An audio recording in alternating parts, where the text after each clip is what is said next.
Supreme Court decision that people have been waiting for quite some time, the Hobby Lobby decision. And of course, this is a test of boundaries. Where does Obama's imperial dictates, where do they begin? Where do the Congress's dictates begin? And where do religious freedoms end? Well, in this particular case, we had a narrow Supreme Court decision, 5-4, that ruled in favor of closely held corporations being able to have religious freedom, not to have those mandates mandated on them. Well, what about the rest of us? What about the rest of us who are being forced to buy policies that in many cases are far more than we need? For example, young men being forced to get maternity policies when they're single, that type of thing. Of course, this is a bill that was written by the insurance companies for the insurance companies' profits. It's been changed at will by Obama, and they tried to destroy this company, levying $1.3 million a day fines on them. I mean, that's even more than Hillary Clinton makes in a speech. You know, that's about 5 times what she makes in a speech. So that's a lot of money because she makes a lot of money with her speeches. But don't think that religious freedom is breaking out all over the place, because we've got the military banning Bibles while they're forcing soldiers in Bahrain to adhere to Ramadan rules. Also on the news, we've got calls in Congress for refugee status for Central American kids. And this is not just Obama and Democrats calling for this. This is people like John McCain, because this is an opportunity for them to exercise control. Understand that they're using children to take down the border, just like they use children to take down your individual rights to keep and bear arms, just like they use children for everything that they want to do. And of course, they create a crisis, but they say it's not a crisis, it's an opportunity. Pelosi was at the border this last Saturday in Texas. She was giving a speech. She said that the border breach is an opportunity to serve God's children. Well, then why all the animosity if they're God's children? And of course they are. Why is there all this animosity towards people who don't want to kill them through abortion? Do you see the inherent conflictions there? And of course, we've got a story up on InfoWars right now. FU, left-wingers want to burn down Hobby Lobby after a SCOTUS win. Certainly, they don't see children as a gift from God created in his image, deserving of respect and dignity. Well, where is Nancy Pelosi when children are being fondled by the TSA in airports? What about their respect and dignity? Well, that's a different case, isn't it? Because that's against American citizens. That's not against illegal aliens. And then we have not only Pelosi seeing this as an opportunity, we also have a new House Majority Leader, the guy who replaced Eric Cantor. He's talking about the border security. He says, let's get the border secure, then we can legalize everybody. Okay, that's an opportunity to him. He calls it an opportunity. He says we have an opportunity to negotiate for the legalization of illegal immigrants. See, the problem with all this is, of course, they are deserving of respect, just as Americans should be deserving of respect. But Pelosi made an interesting comment when she said, I would just love to bring all of them home with me. Well, why doesn't she? Well, because there's practical limitations of how many she can care for. There are practical limitations as to how many children I can take care of, how many children I can adopt, how many children you can adopt. And of course, the government enforces those regulations if we start to go through adoption. We're not allowed to bring in 100 kids into our homes. We don't have homes large enough. We don't have incomes large enough for that. And we can't, as a society, bring in all of the children from Central and South America. Now, we've got special reports coming up. We've got a report coming up at the bottom of the hour with Alex Jones, and he's going to break down where all of this started. You know, it's Homeland Security that is cracking down on Americans inside the border and opening up the borders. Where did Homeland Security start? 9/11. Alex will be joining us at the bottom of the hour. He has a special report on Charlie Sheen engaging Obama about 9/11. And of course, that is the key to what's going on right now in this country. The institution that was created in the aftermath of 9/11, Homeland Security, is what is pushing the police state, the security state, the surveillance state within our borders, the harassment, the violation of our freedom and dignity while they stand down at the border. Same group at both the border and internally. This is all Homeland Security. Homeland Security is in charge of the borders as well as these agents that are harassing us. Very important report to see. And, of course, there's a report up on Infowars.com. This should end the TSA, the hypocrisy of what's happening at the borders versus what they're doing at airports, bus stations, train stations, and on roadblocks.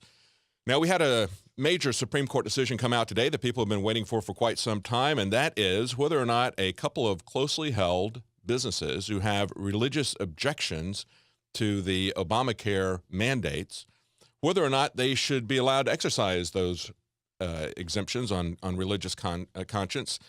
And they tried to fine them $1.3 million per day. That was the Obama administration's response to that. While Obama carves out exceptions at will to his friends, delays things, cancels things, rewrites Obamacare at will, they were going to try to shut down Hobby Lobby with $1.3 million per day fines. Now, of course, it's Hobby Lobby and another small business. Hobby Lobby is not a small business, but it's closely held. It's a family business.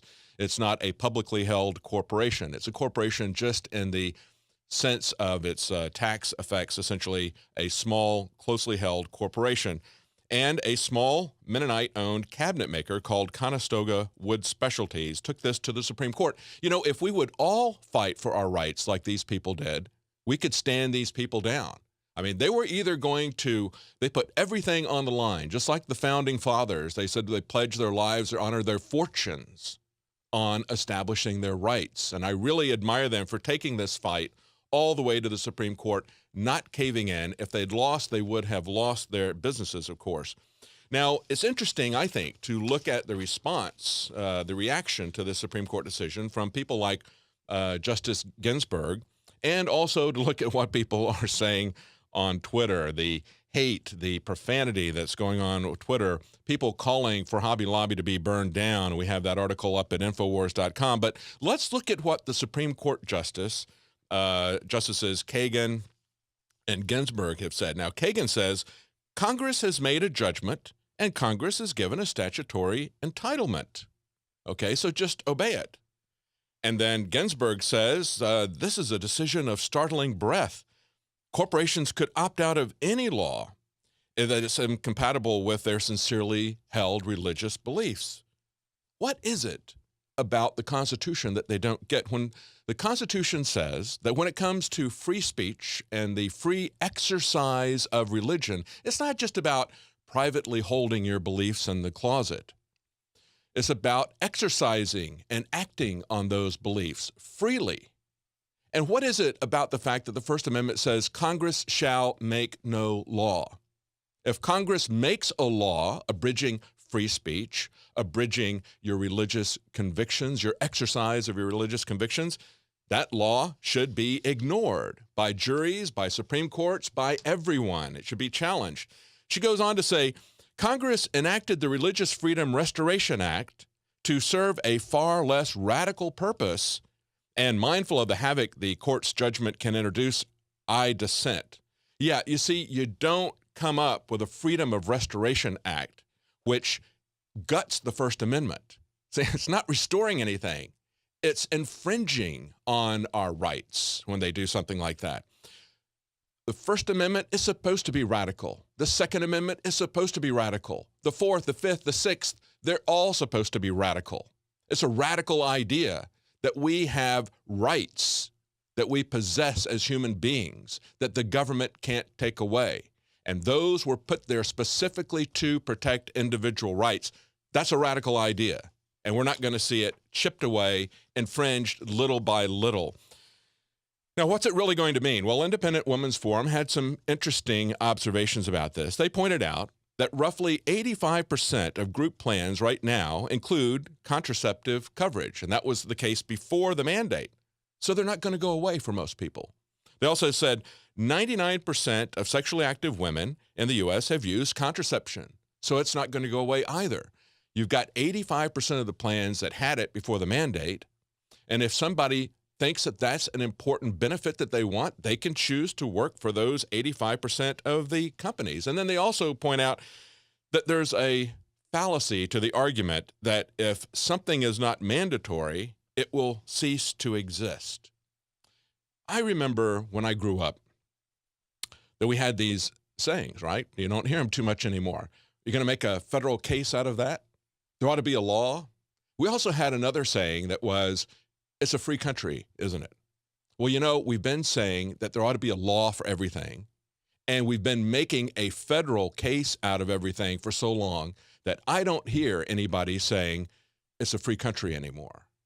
We inherently know that it's not a free country, and that's the reason why, because we've let them gut our individual rights, and we need to stop that. Now, just in case you think that religious freedom is breaking out all over, there's an article here from the Gateway Pundit. Military bans Bibles but forces soldiers to adhere to Ramadan rules, and that's in Bahrain. And this is a memo that was put out by Stars and Stripes. They said, U.S. personnel accustomed to drinking their coffee on the drive to work will have to put that habit on hold for about a month. It's one of the few lifestyle changes that Americans will have to make during the holy month of Ramadan. Meanwhile, the U.S. Air Force kicked Christian Gideon volunteers off of the base in March who were handing out free Bibles.